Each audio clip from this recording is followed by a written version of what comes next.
Hello my dear student. हमारी जो है वेजिटेबल्स जो हैं चल रही थी आपकी। और वेजिटेबल्स में जैसा कि दिख रहा है कि हम जो प्रारंभ करने जा रहे हैं, आज का जो टॉपिक है वो क्या रहेगा भाई? आज का जो टॉपिक है वो क्या रहेगा? आपका भिंडी। ठीक है, भिंडी की बात करेंगे जिसे आप ओटरा कहते हो, लेडी फिंगर कहते हो। ठीक है,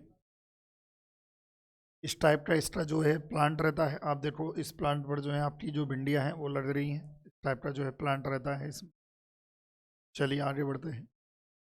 अब देखते हैं इसकी जो जानकारी है, जो पढ़नी है, जहाँ से क्वेश्चन आता है उसके बारे में चर्चा करते हैं।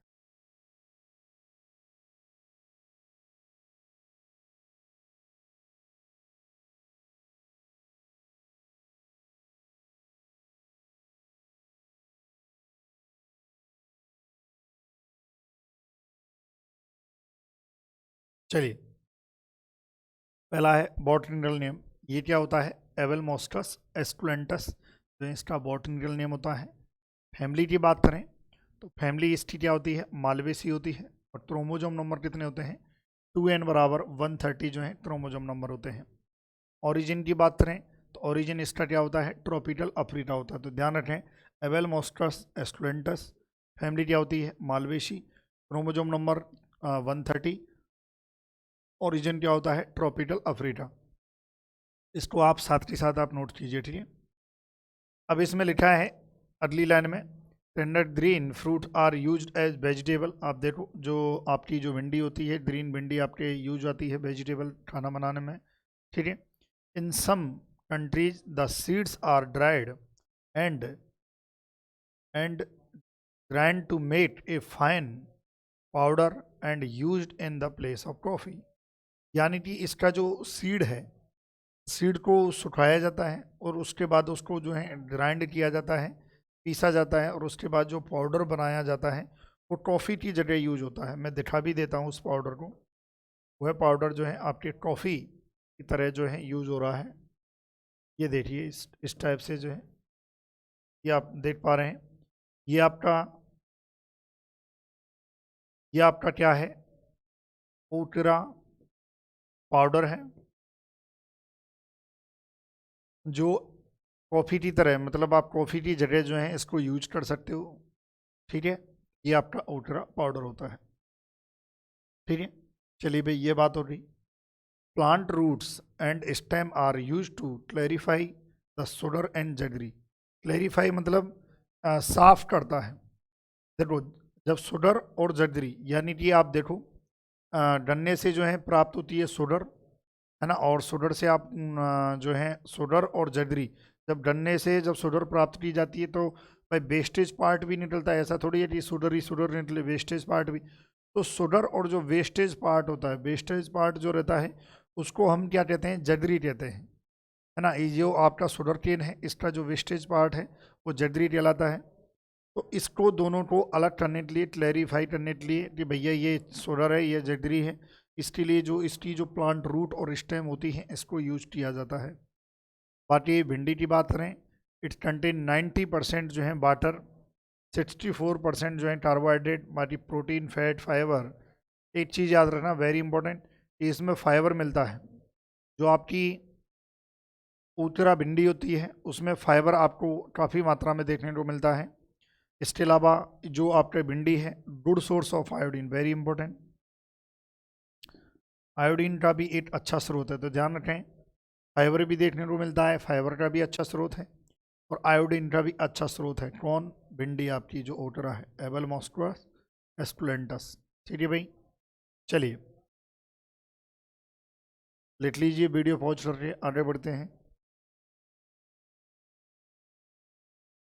इसके अलावा देखते हैं इसका जो फ्रूट टाइप होता है वो क्या कहलाता है? कैप्सूल कहलाता है। और कैप्सूल के बारे में मैं बता चुका हूँ कि कैप्सूल आपके जो है, एक तो आंवला का कहलाता है, एक आपके अनियन का जो है ये आपका कैप्सूल कहलाता है, ध्यान रखें।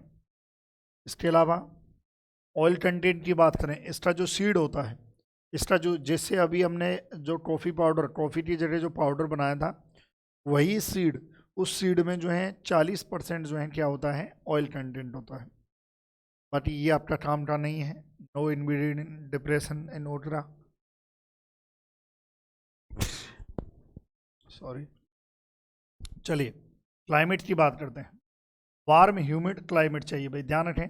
जो भिंडी होती है ऊतरा को वार्म ह्यूमिड, यानी कि आपके समर्स जो सीजन है वो सबसे ज़्यादा अच्छा लगता है।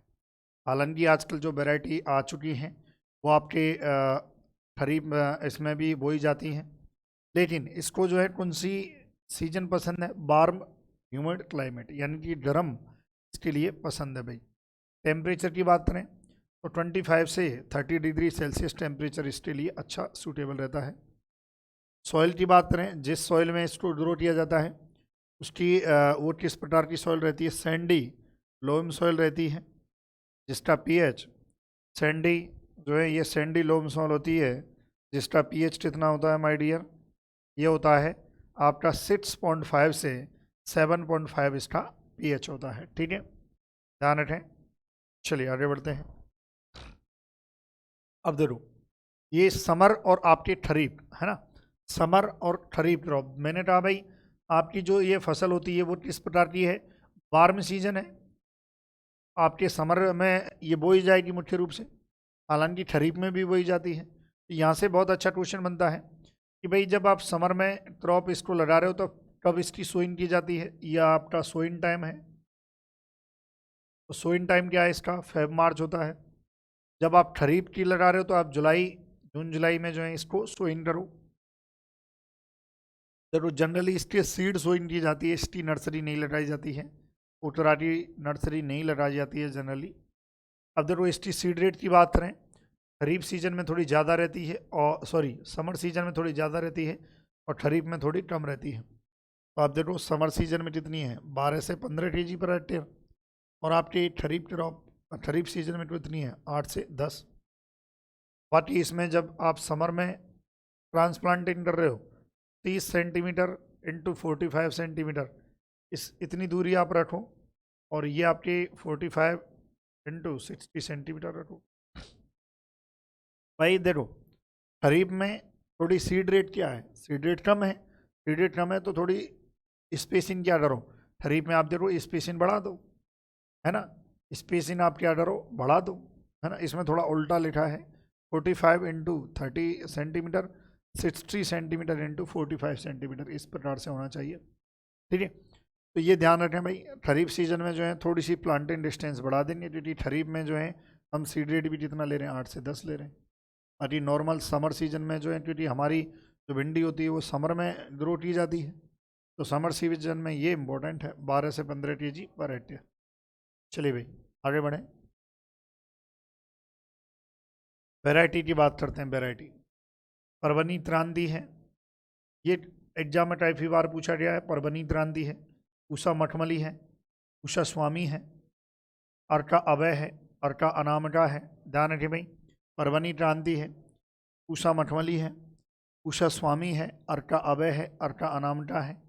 ठीक है, और अदर वेराइटी की बात करें, हरभजन है, ये भी पूछी रही है कई बार। आज़ाद क्रांति भी पूछी रही है, पंजाब पद्मनी है ना। परवनी क्रांति ये हो चुकी है, परवनी क्रांति। वर्षा उपहार और हिसार उन्नत, ये वर्षा उपहार भी पूछी गई है। मतलब ज़्यादातर वेराइटी जो है इसकी पूछी रही हैं। तो आप वीडियो पोस्ट करके इस वेराइटी को आप लिखिए, है ना। परवनी क्रांति का ध्यान रखना, और हरभजन, आज़ाद क्रांति, बाकी सबका ही ध्यान रखना, क्योंकि देखो आजकल एग्जाम का पैटर्न चेंज हो रहा है, थोड़ा नया डिफरेंट जो है, नए क्वेश्चंस बन रहे हैं, नई वेराइटी जो है पूछी जा रही है, ये आप नोट करें भैया। चलिए आगे बढ़ते हैं, है ना। ये आपने वैरायटी बो दी। अब कई बार क्या होता है, जब आपने फसल लगाई है तो हो सकता है उसमें खरपतवार, आपके वीड्स जो हैं उठ के आ जाए। तो वीड्स यदि आ जाते हैं तो आप वीडीसाइड का आप यूज कीजिए, और वीडीसाइड कौन सा लिया जाता है? वासालिन, है ना। वासालिन का ही दूसरा नाम क्या होता है? फ्लूक्लोरेलिन। फ्लूक्लोरेलिन जो है इसका नाम होता है, ध्यान रखें। जो है वासालिन एक वीडीसाइड जो है लिया जाता है। इंसेक्ट एंड पेस्ट की बात करें भाई, इंसेक्ट एंड पेस्ट की, अब यहाँ इंसेक्ट एंड पेस्ट में आपकी फ्रूट बोरर पूछा जा सकता है। इसका जो है एक इंसेक्ट पेस्ट होता है फ्रूट बोरर, जिसका नाम क्या होता है? एरियाज वाइटेला, जो एक मेजर पेस्ट होता है। This paste enter into the fruit and destroy it which effect crop quality in the opposite manner.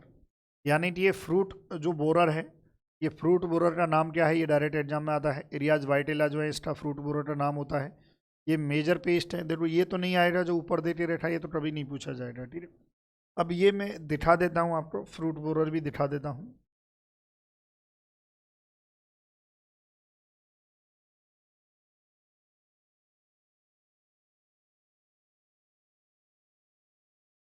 ये देखो आप, फ्रूट बोरर है ना। ये क्या है, फ्रूट बोरर, है ना। और नाम क्या बताया था मैंने, रियाज वाइटेला होता है। भिंडी के अंदर छेद करके जो है, भिंडी को कई बार देखो हमें भी नहीं पता होता, कई बार आप मार्केट से सब्जी लाते हो और उसमें कीड़े निकलते हैं। कीड़े, वही जो कीड़े निकलते हैं ना, वही फ्रूट बोरर है, ध्यान रखना है। उसका नाम क्या होता है, रियाज वाइटेला। जो इसका क्या है, मेजर पेस्ट है। क्या है भाई, मेजर पेस्ट होता है, ध्यान रखें, भिंडी का मेजर पेस्ट होता है। ठीक है, तो ये कंप्लीट हो गया। बीडिंग का ध्यान रखना, इंसेक्ट में फ्रूट बोरर का आपको याद रखना है, एरियाज वाइटेला जो मेजर पेस्ट होता है। बाकी डिजीज की बात करें तो डिजीज में भी देख लेते हैं, yellow vein mosaic virus. Yellow vein mosaic जो किससे होती है, वायरस से होती है भाई, याद रखना, किससे होती है, वायरस से होती है ना। और जब मैंने बताया था कि हर बार बताता हूँ कि यदि कोई डिजीज़ वायरस से होती है तो वो खुद नहीं फैलती, उसको कोई ना कोई फैलाता है। तो जो फैलाता है वो कौन है भाई, कीट है, इंसेक्ट है। और उस इंसेक्ट को हम वेक्टर कह देते हैं, और वो कौन सा वेक्टर है भाई, वाइट फ्लाई, बेमेशिया टेबिटाई। ठीक है, इसमें आपको टेबल इतना याद रखना है, येलो वेन मोजेट किससे हो रही है, वायरस से होती है, जिसका वेक्टर कौन होता है, वाइट फ्लाई होता है। इसको भी मैं दिखा देता हूँ आपको, येलो वेन मोजेट को भी मैं आपको दिखा देता हूँ। ये देखिए, ये ओटराटी जो है येलो वेन मोजेट है।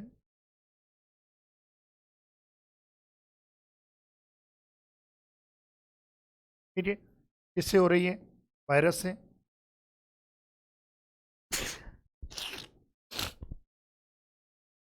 किससे हो रही है भाई, वायरस से हो रही है। और इसका जो वेक्टर मैंने क्या बताया था, वेक्टर क्या होता है, वाइट फ्लाई। वाइट फ्लाई इसका वेक्टर होता है, बेमेशिया टेबिटी। आप देखो, आप मोजेट, एकदम मोजेट अपीयरेंस जो है इसमें देखने को मिलता है। तो इसमें लिखा है कि leaves and veins become yellowish, stem fruit are also showing yellow in जो है सिम्टम्स। आप देखो पीलेपन जो है, पीलापन के लक्षण जो है दिखाई देते हैं, येलो इन सिम्टम्स जो है दिखाई देते हैं। बाकी इसको कंट्रोल करना है तो रिमूव द इन्फेक्टेड प्लांट। आप जो है, जो इन्फेक्टेड प्लांट है उसको रिमूव कर दो। और आप क्या कर सकते हैं, अब भाई इसको फैलाता कौन है, आपका वेक्टर जो है एक मैं कह सकता हूँ कि इंसेक्ट है। तो इंसेक्टिसाइड जो है, डाईमेथोइड जो सॉल्यूशन है, उससे आप इसका जो इंसेक्ट है इसका कंट्रोल कर सकते हैं भाई, ध्यान रखें। अगला है पाउडरी मिल्डू। पाउडरी मिल्डू कभी ज़्यादा पूछा नहीं जाता है, वैसे इतना याद रखना कि white powder पेचेज appear on the leaf and stem. यानी कि जो पत्ती होती है और स्टेम होता है उस पर वाइट वाइट जो है अपीयरेंस जो है पाउडर जैसा देखने को मिलता है, वो पाउडरी मिल्डू है। ठीक है, ये नहीं पूछा जाएगा। चलिए, फिर उसके बाद नेमेटोड भी इसमें देखने को मिलता है। नेमेटोड जो है, बाकी नॉर्मल जानकारी है, ये भी ज़्यादा नहीं पूछा जाता है। Nematode from blister on in roots. अब देखो, नेमेटोड्स का काम ही क्या होता है, रूट जो रहती हैं उस पर इफेक्ट करना, उस रूट पर जो है कई बार नोट्स बनाना, गांठें बनाना, ताकि जो है, अब रूट्स जो है क्या करती हैं, वाटर का एब्जॉर्प्शन करती हैं। रूट में रूट हेयर जो रहते हैं वो वाटर और न्यूट्रिएंट का एब्जॉर्प्शन करते हैं। तो जब वो गांठें बन जाती हैं, नेमेटोड्स का इफेक्ट हो जाता है, क्योंकि जनरली नेमेटोड का इफेक्ट किस पे होता है, रूट पे होता है। तो गांठें और ये इफेक्ट होने की वजह से न्यूट्रिएंट और आपके वाटर का जो है अपटेक नहीं हो पाता है। जो प्लांट है, प्लांट की जो जड़ें हैं वो अवशोषित नहीं कर पाती हैं। बाकी इसको कंट्रोल करना, it is a soil born fungus जो है अप्लाई कार्बोफ्यूरॉन। एक्चुअली क्या है, नेमेटोड नॉट फंगस, नेमेटोड अपने आप में ही एक कह सकते हैं कि माइक्रो ऑर्गेनिज्म है। कार्बोफ्यूरॉन, कार्बोफ्यूरॉन का आप यूज कर सकते हो, ध्यान रखें भाई। यदि आपको नेमेटोड को कंट्रोल करना है तो कार्बोफ्यूरॉन का आप यूज करिए, और कार्बोफ्यूरॉन को आप सॉइल में ड्रेंच कीजिए। मतलब सॉइल में मिलाइए आप। बाकी हार्वेस्टिंग करनी है तो नॉर्मल है। Tender green stage fruit are ready for harvesting after 5 to 7 days of flowering, है ना। फ्लावरिंग के 7 से 8 दिन बाद ही। बाकी ईल्ड नहीं पूछी जाती है। फिर जो पूछा जाता है वो मैं बता चुका हूँ पहले ही। अब देखिए जो पूछा जाता है इससे आप देखो, आप जल्दी में क्वेश्चंस आपके लिए कराऊंगा तो आपको क्लेरिफाई हो जाएगा कि किस टाइप से क्वेश्चन पूछे जाते हैं। अब भिंडी है, भिंडी से या तो ये पूछा जाता है या आपके थोड़ा बहुत ये पूछा लिया जाता है, सीड रेट पूछ ली जाती है। ये सीड रेट जो रहती है 12 से 15, 8 से 10, और बाकी ये वेराइटी पूछ ली जाती है। और इसका फ्रूट वोरर होता है, एरियाज वाइटल है, वो पूछ लिया जाता है। माय डियर स्टूडेंट, ये आपका भिंडी कंप्लीट है। जितना पूछा जा सकता है उतना मैंने बता दिया। Thank you so much for watching video. Thank you so much.